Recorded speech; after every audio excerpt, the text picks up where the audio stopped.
Pai do Senhor, queridos, amém? Amém. Graças a Deus, aleluia. Deus é bom o tempo todo, amém? Amém. Graças a Deus. Você pode ficar só em pé para a gente ler o texto?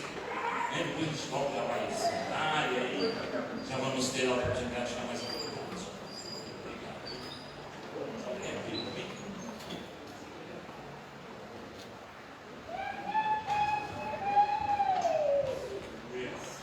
Livro de Hebreus, capítulo 12.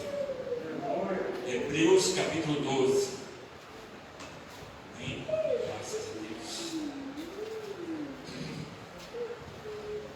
Hebreus, capítulo 12. Amém?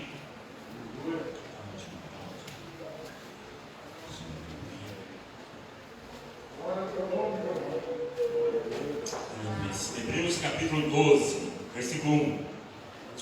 Portanto, nós também, pois que estamos rodeados de uma tão grande nuvem de testemunhas, deixemos todo o embaraço e o pecado que tão de perto nos rodeia e corramos com paciência a carreira que nos está proposta. Versículo 2: olhando para Jesus, o autor e consumador da nossa fé, o qual pelo gozo que lhe foi propósito, suportou a cruz, desprezando a afronta, e assentou-se à destra de Deus. Versículo 11 agora. Na verdade, toda a correção ao presente não parece ser de alegria, senão de tristeza, mas depois produz um fruto pacífico de justiça, nos excitando por ela. Versículo 12. Portanto, tornai a levar as mãos aos cansados e os joelhos desconjuntados. Versículo 13. E fazei veredas direitas para os vossos pés, para que os que manquejam não se desviem inteiramente, mas antes sejam sarados. Amém? Graças a Deus. Você poderia sentar, amém? Fique à vontade, graças a Deus. Amém? Graças a Deus, aleluia. Campanha dos 12 dias, graças a Deus, e que bom que você está aqui no presencial, né? Nós sabemos que isso ficou um pouco comprometido, né? O culto presencial, principalmente na campanha dos 12 dias, mas eu sei que a igreja vai perseverar nisso.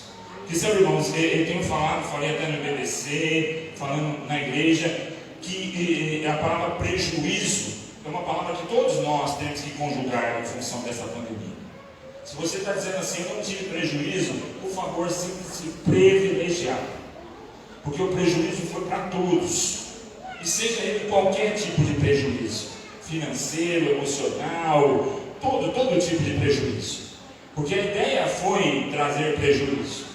A ideia de uma pandemia, de uma situação como essa, é trazer o prejuízo. Porque o primeiro fator que aconteceu foi o que? O chamado isolamento social. E aí nós temos que entender que já há um prejuízo. Deus está falando aqui através do autor de Hebreus, principalmente sobre o que? Relacionamento. Né? O versículo 1 começa dizendo o quê? Que nós estamos rodeados por uma tão grande nuvem de testemunhas. E a primeira coisa que aconteceu no isolamento social foi essas testemunhas terem que se isolar. E a partir daí, nós sabemos que a igreja, que exatamente trabalha no processo da união, foi a primeira então a tomar o prejuízo, porque aí cada um teve que ir para o seu quadrado. E aí, como o pastor disse, graças a Deus nós temos aí as lives, temos as redes sociais. Então parabéns para quem usufruiu disso e fez disso aí um instrumento, um artifício para que você pudesse estar louvando e bendizendo ao nome do Senhor, e principalmente trazendo um culto, trazendo um relacionamento.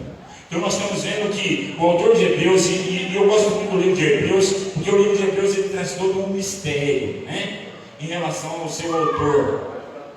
Nós sabemos que teologicamente algumas definições são dadas ao autor de Hebreus, Mas eu fico muito contente porque, independente de todo esse questionamento que possa existir, nós temos certeza que houve um autor aqui que chama-se Espírito Santo de Deus. Então, quando o Espírito Santo de Deus traz a palavra de Deus a mim e a você, a gente não vai importar realmente quem é o autor, né? A famosa frase lá, né? Você pode julgar a profecia, mas você não julga o profeta. Por quê? Porque importa quem é que está trazendo, né? Balaão, quem foi que falou com Balaão? Foi uma mula. Quem foi que falou com Jonas? Um grande peixe. E às vezes nós queremos dimensionar, queremos até determinar, não, mas o autor tem que ser A, o autor tem que ser B. Eu até, excepcionalmente, lá no BBC, quando eu dei Epístolas Gerais, eu até pedi para os alunos para a gente fazer um estudo e tentar identificar quem foi o autor. E aí houve várias opiniões, né, de quem seria o autor. Mas eu tenho certeza que esse autor aqui é alguém muito especial que Deus separou para trazer essa mensagem para mim e para você nessa noite. Porque a partir do momento que ele traz essas palavras e nós refletimos sobre ela, isso vai fazer com que eu e você tenhamos agora um conceito muito importante em relação aos propósitos de Deus para nós como igreja, irmãos. Eu particularmente, quando desejei um feliz 2021, inclusive até desejo a vocês um feliz 2021, eu tenho orado a Deus pelo seguinte: que Deus possa trazer a você a revelação dele. Porque sabe, irmãos, nós temos percebido que muitas pessoas estão realmente perdidas. E quando eu digo perdidas, eu estou dizendo em relação até à sua própria fé, em relação ao seu propósito diante de Deus. Nós sabemos que o mundo ficou de cabeça para baixo. Todas as entidades sociais tiveram, como eu disse, prejuízo. Mas a igreja, ela não pode ser abalada, irmãos. Porque a igreja, ela não tem propósito, como disse o pastor Davi aqui na oração, ela não tem propósito nesse mundo, irmãos. Não é aqui o nosso lugar. Então aqui, eu não tenho que me preocupar em fazer edifícios aqui. Eu não tenho que me preocupar em tratar de situações eficazes, efetivas e seguras aqui. Eu tenho que me preocupar com o meu relacionamento com Deus. Mas o autor de Hebreus está dizendo o seguinte, que nesse relacionamento existe um complicador, existe um probleminha, né? E ele está dizendo aqui, ó, que é o pecado, né? Na parte B aqui, ó, e o pecado tão de perto que nos rodeia, e corramos com paciência para a carreira que está proposta. E quando a gente analisa a palavra pecado do original do grego, eu gosto muito porque é a palavra amartia, né? Quando nós estudamos pecado em teologia, nós estudamos amartiologia, nós estudamos pecadologia, né? Estudamos amartiologia. E a palavra amartiologia do grego, ela tem um sentido muito curioso. Sabe qual é o sentido? É errar o alvo. Então, quando nós estamos falando de pecado, nós estamos falando que há um erro no alvo. Então, com certeza, a grande pergunta que fica é: qual é o seu alvo? Qual é o seu alvo? Qual é o seu alvo como cristão? Qual é o seu alvo como igreja?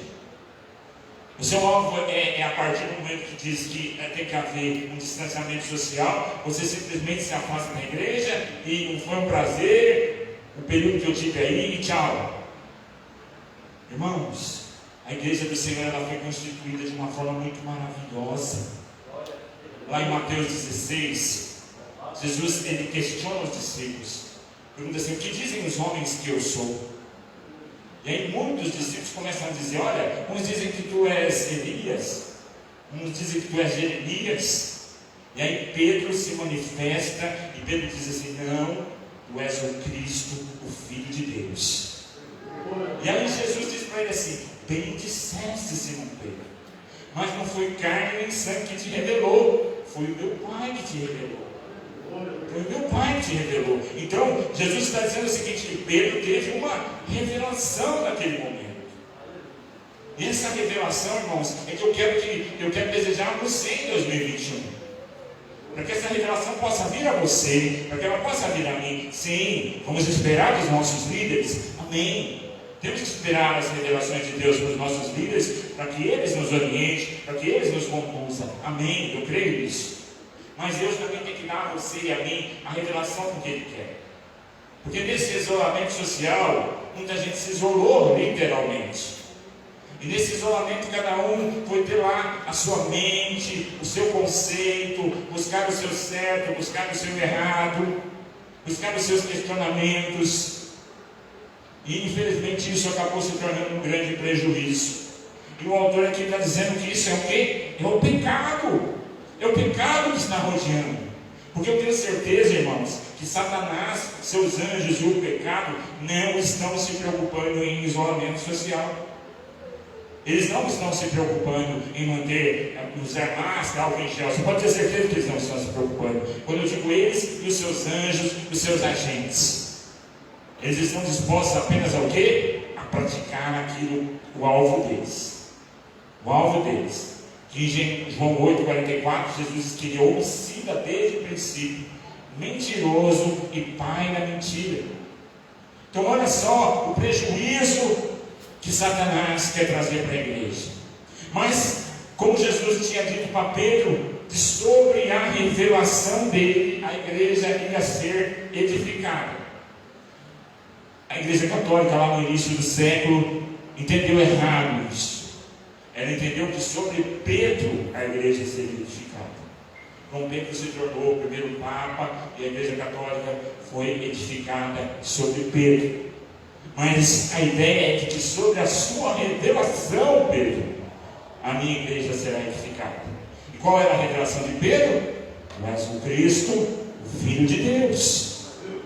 Então a revelação que Deus deu a Pedro foi de que a igreja tem que ser edificada sobre Cristo, sobre Jesus Cristo. E aí ele diz o quê? Que essa igreja revelada e edificada sobre Cristo, as portas do inferno não vão prevalecer contra ela, e o que ela for ligada na terra vai ser ligada no céu. Você que está na live aí, ó, se liga aí. Está sendo ligado hoje aqui, para ligar lá no céu, em nome de Jesus. É o 9º dia hoje, né? O 9º dia. Se é o 9º dia, é o mês de setembro. E se é o mês de setembro, é um mês muito especial para mim, que é o mês de aniversário da minha querida esposa, né? Entendeu? Então, Deus abençoe a vida dela e já recebe o seu presente hoje, em nome de Jesus, amém? Lá para setembro, você já vai estar recebendo hoje, em nome de Jesus, amém? Agora, setembro é o mês que nós, brasileiros, temos ele como um mês muito especial. Porque ele é o mês o quê? 7 de setembro, data tão festiva, foi a independência dessa pátria. Mês que nós comemoramos a nossa independência, como nação, como Brasil, né? Do Império Português.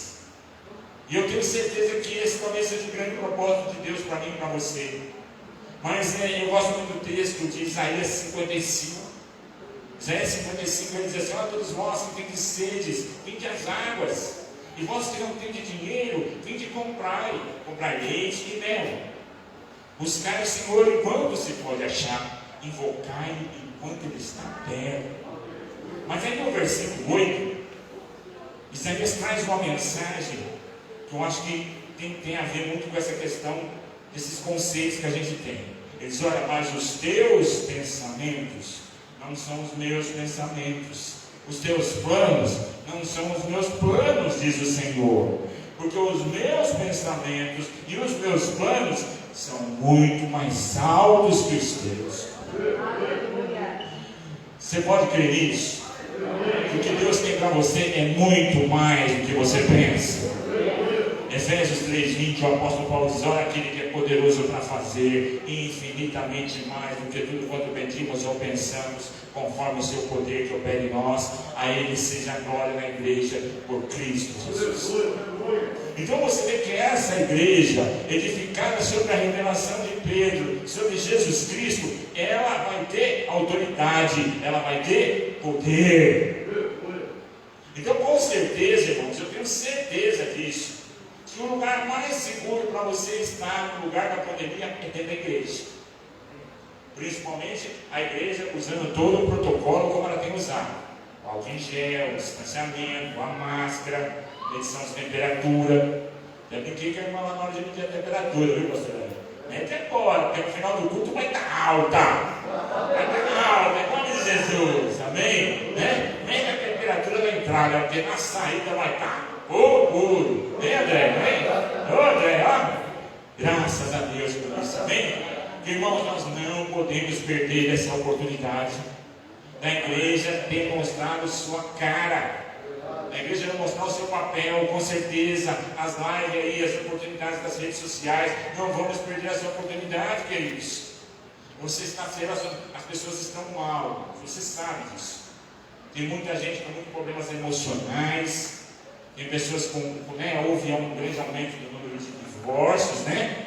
Os casais tiveram que se enfrentar, tiveram que se relacionar e infelizmente isso acabou chegando a algumas conclusões negativas. Mas eu tenho certeza, irmãos, que aqueles que puderam aproveitar para realizar o seu culto, como o pastor Davi, o seu culto racional, né? Romanos 12, 1, né? Rogo-vos, pois eu, preso do Senhor Jesus, que apresentei os vossos corpos em sacrifício vivo, santo e agradável a Deus, que é o vosso culto racional. Ele diz: não vos conformeis com esse mundo, mas transformei-vos pela renovação do vosso entendimento, para que experimenteis qual seja a boa, perfeita e agradável vontade de Deus. Lógico, eu não vou dizer aqui para você que essa pandemia está na vontade de Deus, lógico que não. Mas eu quero te dizer uma coisa: quando você vê pela história que os grandes homens de Deus que viveram em períodos de pandemia, eles não pararam diante das pandemias. Em 1500, quando Martinho Lutero viu lá a grande peste negra, Martinho Lutero falou: é lógico que eu vou obedecer às autoridades, é lógico que eu vou obedecer todo o protocolo da época. Mas a gente foi imaginando o protocolo da época e que não existia máscara. Nem o pessoal da área de saúde usava máscara naquela época, né? Alguns filmes que você assiste naquela época, o pessoal fazia cirurgia sem máscara, sem luvas. Então você imagina como era uma pandemia em 1500. Mas Martinho Lutero falou uma coisa: eu não vou me retroceder ao meu chamado, eu não vou retroceder ao alvo que Deus tem proposto na minha vida. Aquilo que Deus tem proposto, eu vou crer que Deus vai fazer com que a bênção dele seja realizada. Então, irmãos, quando nós entendemos que este alvo que Deus tem chamado você e eu para estarmos atingindo, isso não pode atrapalhar. Mesmo que ele está dizendo aqui, ó, que o pecado atrapalha. Lógico que o pecado atrapalha, né? O apóstolo Paulo diz lá em Romanos 3:23 que todos pecaram, destituídos estão da graça de Deus. Romanos 6:23, o salário do pecado é a morte. Mas ele completa dizendo: mas o dom gratuito de Deus é a vida, e vida eterna em Cristo Jesus. Mas aí em Romanos 7:19 ele diz assim: olha, mas o bem que eu quero, eu não faço, e eu faço exatamente ao contrário, o mal. Então, na verdade, esse pecado, esse errar o alvo, essa amartia acaba acontecendo comigo e com você. Por quê? Porque nós deixamos de focar o nosso alvo. Nós deixamos de buscar o nosso alvo, de entender que o alvo que Deus tem dado para mim e para você, nós temos que focá-lo.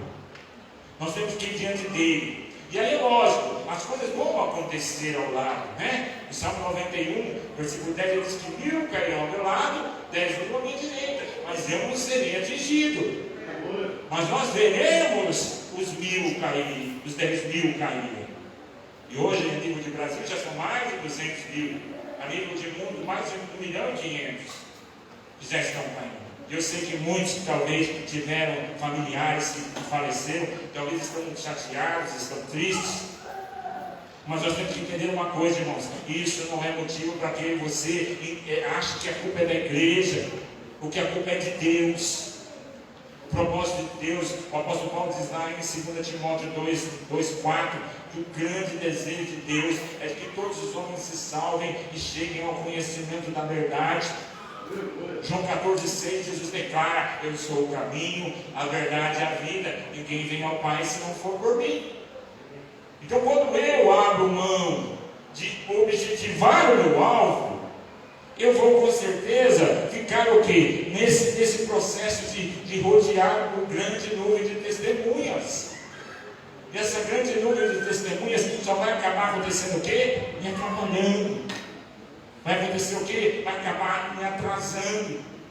Então não se atrase, não perca a rica oportunidade de aproveitar esse momento de pandemia para ter uma intimidade com Deus, para se relacionar com Ele, para receber dele a revelação, receber dons, receber coisas tremendas. Aproveite aí o máximo que você puder, em casa, com seus familiares, lá você se sente talvez mais seguro. Então, já que você se sente seguro lá, pratique realmente seu culto lá. Ame a palavra do Senhor, queira desejá-la, queira comê-la, né? Salmo 119, versículo 11, o salmista diz: escondi a tua palavra no meu coração para não pecar contra ti. O apóstolo Paulo diz lá, 1 Coríntios 1,18, né? Que a palavra da cruz para aqueles que perecem é loucura, mas para aqueles que são salvos é o poder de Deus.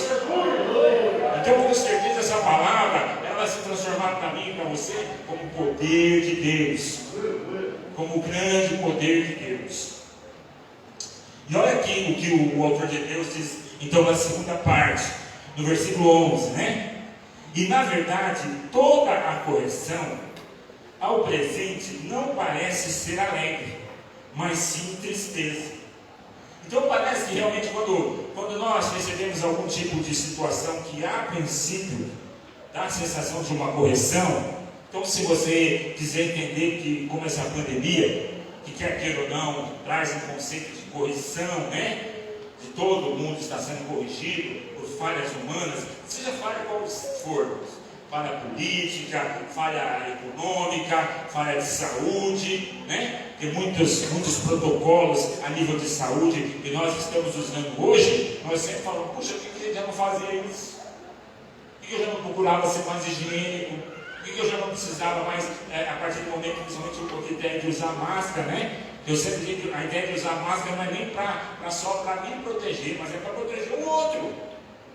Mas muitas das vezes não, a pessoa está mal, está gripada, está doente e ela não usa máscara. Por quê? Se o outro pegar, é problema dele. Ele vai lá e compra o remédio e segura. Enquanto que eu, me preocupando lá com a grande roda de testemunhas que estão à minha volta, eu tenho que entender o quê? Que eu tenho que proteger o outro. E aí quando eu penso em proteger o outro, o que eu vou entender? Que talvez eu precise usar máscara, então, quando eu estiver resfriado.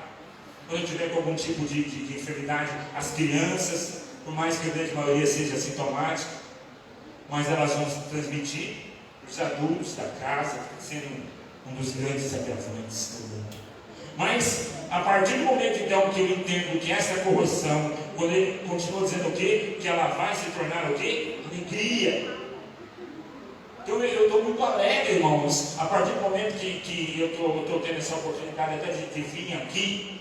Por quê? Porque nós estamos quebrando o paradigma de dizer o seguinte: não, nós não podemos nem nos ver. Né? Tem até um pastor amigo meu, ele está fazendo algumas visitas, mas ele falou que tem irmão que não recebe ele na calçada, pastor. Nem abre a porta para ele entrar. Ele até falou: amém, eu faço uma oração lá na calçada mesmo. Deus, envia a tua bênção aí dentro, entra dentro dessa casa, entra na sua casa, entra na sua vida. Por quê? Porque os irmãos estão com medo. As pessoas estão com medo. E como eu disse para você, não estou querendo aqui desqualificar às vezes esse medo seu. Temos que ter preocupação, temos que ter responsabilidade, sim. Como eu falei, os números são altos, né? Aqueles que se contaminaram, eu me contaminei, né? Minha esposa se contaminou. Eu sou do grupo de risco, irmãos. E detalhe, não é ficar idade não. Eu sei que muita gente vai falar: é ficar idade, é ficar idade. Não é ficar detalhe não, tá? É porque eu já precisei de tudo isso. Eu já precisei de respirador artificial, eu já fui entubado. E hoje eu não posso mais me usufruir disso. Eu fiquei com uma lesão muito grande na minha traqueia. Então nós temos muita dificuldade em te intubar, se for necessário. Então, se eu precisar de intubação, com certeza vai ser um sofrimento. Tanto é que aqueles que lembram, eu fui traqueomizado durante 1 ano e 8 meses. Então, talvez precisaria fazer o quê? Uma nova traqueostomia, né? Que é uma abertura aqui, uma região mais abaixo, para implantar uma válvula para que possa ser feito o processo de respiração. E aí você vai dizer, Valdo, se você não se preocupa com isso, lógico que eu me preocupo com isso. Eu não quero dar trabalho com o meu bem, né? Eu não quero correr esse risco. Mas eu tenho que entender uma coisa, irmãos, que a partir do momento que eu me tornar omisso e que eu deixar de ter principalmente a cobrança que Deus tem feito aqui, de ter fé, eu vou ser realmente um miserável. Eu vou ser um miserável. O apóstolo Paulo diz lá em Romanos capítulo 5 que justificados coisas pela fé, nós temos paz com Deus. Mas ele diz, mas não é somente isso não. Sejamos também perseverantes. E aí ele diz algo mais lá, uma metodologia de Paulo lá. Ele diz, olha, e essa perseverança vai te levar, sabe o quê? A experiência. Você fala, sabe que Paulo não está errado, né? Eu que trabalho na área contábil, de RH, todo o funcionário ele assina um contrato de experiência, não assim? Quando você vai entrar na empresa. E se você não passar na experiência, você é contratado? Não é. Você não é contratado. Então Paulo está dizendo, olha, se você for perseverante, você vai conquistar o quê? A experiência. E ele diz que tem outros méritos ainda que você vai conquistando, né? Porque você viu aqui que o autor de Hebreus aqui, ó, ele diz aqui no versículo 2, na parte B, ele diz o quê? Que Jesus Cristo suportou a cruz, desprezando a afronta, e assentou-se à direita do trono de Deus. Tem recompensa. Tem recompensa. Olha que maravilhoso. O apóstolo Paulo diz lá em 1 Coríntios 15, a partir do versículo 53, né? Que é necessário que aquilo que é mortal se revista de imortalidade, e aquilo que é corruptível se revista de incorruptibilidade. Ele falou, quando isso acontecer, vai ser dada uma palavra: tragada foi a morte, a sua vitória. Ele tira até um baratinho e fala, onde está a morte, a sua vitória?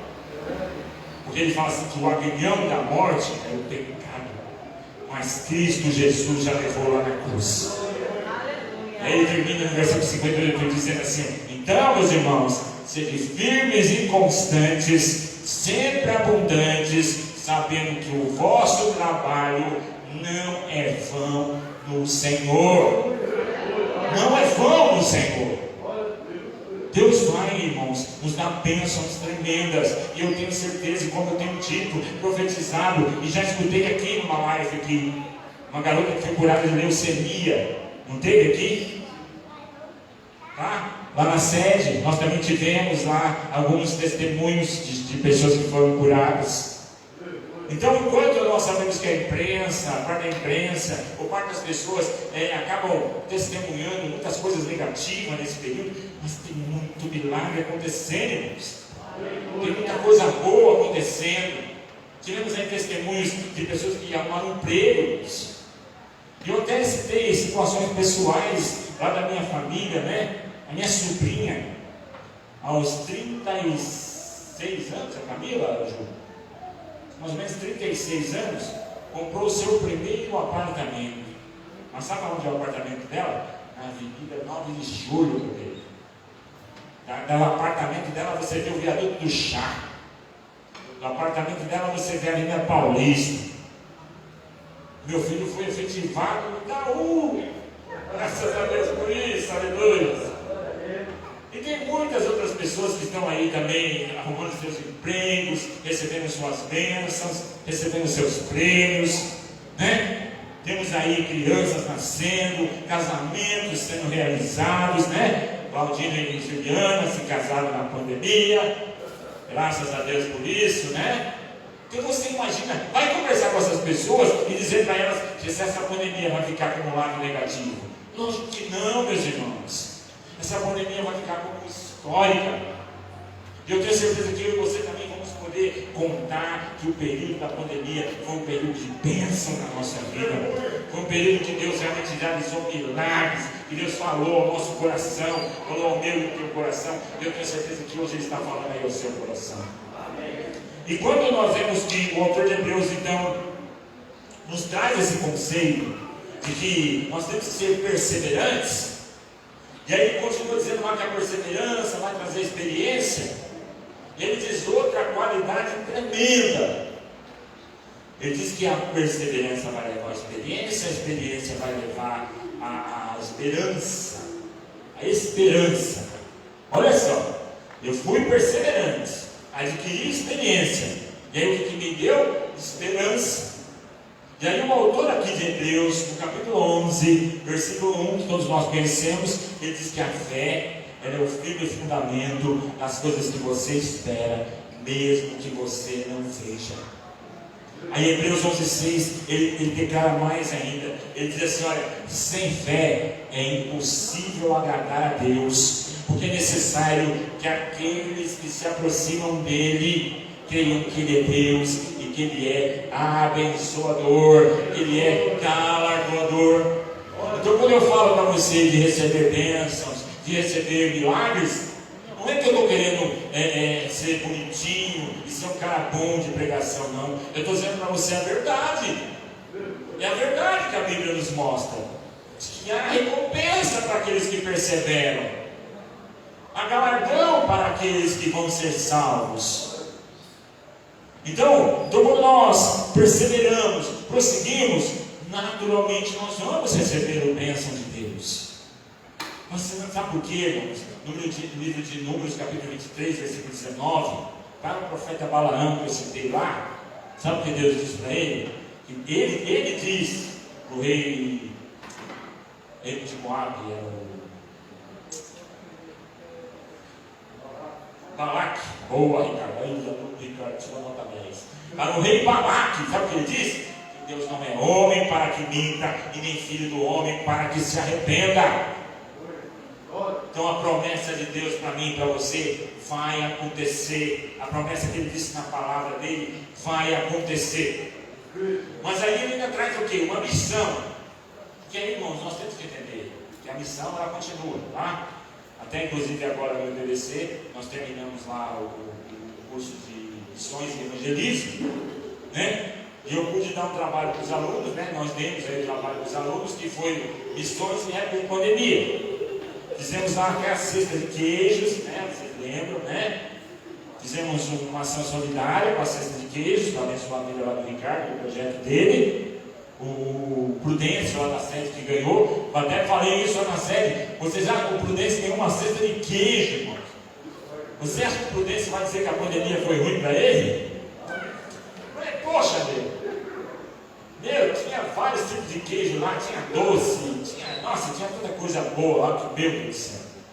Então você imagina isso, o Prudêncio está feliz, o Prudêncio está contente. E eu falei com a minha sobrinha, que é missionária lá na África, né? Ela foi para a África antes da pandemia e acabou de uma certa forma ficando presa lá, não podendo voltar por causa da pandemia. E eu falei, Viviane, como é que vocês estão fazendo missões aí, né? Ela falou, tio, estamos orando mais do que nós oramos. 1 Tessalonicenses 5,17, o apóstolo Paulo diz, orai sem cessar. Romanos 12, o apóstolo Paulo diz, olha, sede pacientes na tribulação, alegrai-vos na esperança e perseverai-vos em oração. Porque eu tenho certeza, irmãos, que para orar você não precisa de álcool em gel nem de máscara. Você só buscar o Senhor e Ele vai te ouvir. Só você bendizer o nome dEle e Ele vai receber a sua adoração. Livro de João, capítulo 4, versículo 23, Jesus disse para a mulher samaritana que o Pai procura os verdadeiros adoradores que adorem em espírito e em verdade. E Deus está procurando os verdadeiros adoradores. E eu e você temos essa rica oportunidade. Mas como eu disse, temos uma missão. E aqui no versículo 13, né? O capítulo 12, versículo 13. Fazei veredas direitas para os vossos pés, e para os que manquejam, não se desviem, mas antes sejam dados. Sabe o que eu vejo aqui, meu irmão? Salvação de Deus. Salvação. Nós vamos ouvir o seguinte: eu fui salvo na época da pandemia. Eu aceitei Jesus na época da pandemia. Eu vim para essa igreja na época da pandemia. Deus começou a falar comigo na época da pandemia. Por quê, irmãos? Porque é o grande desejo de Deus, que todos os homens se salvem. João 3,16, ele diz que Deus amou o mundo de tal maneira que Deus deu o Filho unigênito para que todo aquele que nele crê não pereça, mas tenha a vida eterna. Antes, lá em João 3,3, Jesus disse para Nicodemos que se alguém não nascer de novo, não pode ver o reino de Deus. Vamos aproveitar essa época de pandemia agora para viver um novo nascimento em Deus. Como cantamos aqui hoje, eu preciso de Ti, linda essa música maravilhosa. Quanto nós precisamos de Ti. Começamos o culto com o Salmo 103, Salmo 3, dizendo que é necessário que nós confiemos ao Senhor, que em paz você vai deitar, e em paz você vai levantar, que o Senhor vai te guardar, que o Senhor é contigo. Então eu só posso ouvir essa igreja que pratica isso, né? Tiago diz lá em Tiago 1:22, tornar-nos pois praticantes e não apenas ouvintes da palavra do Senhor. Então com certeza esse é o momento de nós praticarmos a palavra do Senhor, exercitando principalmente o quê? A nossa fé. Então vamos aproveitar a oportunidade que Deus tem nos dado, que estamos bem, estamos vivos, estamos saudáveis. E vamos dizer: Senhor, eu preciso de Ti. Me dá a Tua mão, segura na mão de Deus e vai, né? Lembra dessa música? Né? Segura na mão de Deus e vai. Se as águas do maravilha quiserem me sufocar, segura na mão de Deus e vai. Então quando eu e você entendemos isso, irmãos, não é uma pandemia, não é um vírus, não é um isolamento social que vai impedir o crescimento da igreja. Ou tudo bem, se nós não precisamos nos preocupar, eu particularmente não me preocupo só com essa questão de crescimento quantitativo, mas principalmente um crescimento espiritual, uma intimidade com Deus, e talvez o tão fadado e famoso avivamento, né? E nós tanto buscamos, avivamento, né? Abacuque capítulo 3, versículo 1, ele diz assim, ouvi a tua voz e temi, aviva a tua obra, Senhor. Então talvez o grande avivamento vai estar quando a igreja temer ao Senhor. E aí Salomão diz lá em Provérbios 4 que o princípio da sabedoria é o temor do Senhor. Então quando nós como igreja entendemos que nessa missão que nós temos de aplanar os caminhos, para que aqueles que sejam mansos não se desviam, antes sejam sarados, nós vamos entender que esse alvo, essa amartia, esse pecado, esse errar o alvo, que atrapalha lá no versículo 1, que ele diz lá, que estão rodeados por tão grande número de testemunhas, deixando todo o embaraço e o pecado que vos rodeia. Porque o pecado está rodeando.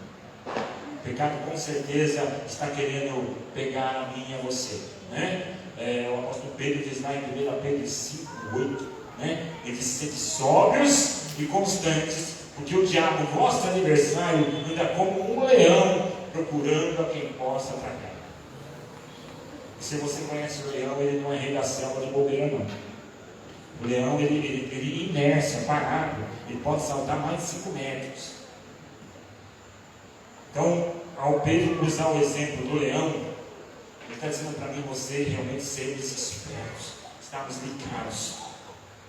Porque o diabo pode usar realmente artifícios muito simples ao nosso ver, que vão nos afastar do Senhor. Então por isso que é momento que eu creio que nós, como igreja do Senhor, não vamos nos isolar. A igreja é um grande mistério. A igreja é um grande mistério. Eu gosto muito de dar aula de eclesiologia, que é o estudo da igreja. Mas eu acredito que cada vez que eu dou aula de eclesiologia, muda uma coisa, pastor. Porque se você for pensar, como nós falamos lá, na revelação de Pedro, Deus disse para Pedro, Jesus disse para Pedro o quê? Que sobre a revelação dele, essa igreja ia crescer, essa igreja ia ser constituída. E Pedro depois, como eu falei para vocês, ele se transforma a última bolacha do pacote. Ele vira o cara do momento, até Paulo chegar. Mas Eu gosto muito porque Pedro não se exalta. E lá na carta dele, em 1 Pedro 2, versículo 9, ele diz assim: ó, vós, então Pedro está tratando isso como plural, vós sois a geração eleita, o sacerdócio real, a nação santa, povo escolhido, que ele tirou das trevas para a sua maravilhosa luz. Vós que antes nem eres povo, mas agora sois povo de Deus. Então você vê que ao mesmo tempo que essa igreja individual, porque eu reconheço que às vezes quando você pergunta quem é a igreja, fala, eu sou a igreja, eu sou a igreja. Tem um aí que diz até que eu sou lá, né? Universal, eu sou, né? Eu sou a igreja. Mas ao mesmo tempo que a gente vê isso acontecer, no original do grego, a palavra igreja, eclesia, ela quer dizer o quê? Assembleia de pessoas. E para não ficar só no grego, mas ficar na palavra de Deus, o Salmo 133, ele diz assim: ó, quão bom e quão suave é que os irmãos vivam em união. E aí o versículo 3 é o melhor, que é o que eu quero terminar essa mensagem agora. Eu quero que ele seja praticado na minha, na sua vida. Salmo 133, 3. Ele diz assim: ali o Senhor ordena a bênção e a vida para sempre. Ali é agora. Você aí na live, você aqui presente, o Senhor vai ordenar a bênção e a vida para sempre, em nome de Jesus, amém? Vamos fazer uma oração? Senhor Deus e Pai, eu quero te bendizer, quero te louvar, quero te agradecer pela tua palavra, quero te agradecer pela tua fidelidade, Senhor, a fidelidade com a tua palavra, a fidelidade das tuas promessas. Eu quero te agradecer nessa noite pela bênção e a vida para sempre. Eu peço a Deus que agora tu vá realmente, ó Pai, que os caminhos sejam apainados, ó Deus, daqueles que mancam, ó Deus, em nome de Jesus serão curados, serão sarados, em nome de Jesus. Eu quero profetizar salvação nessa noite.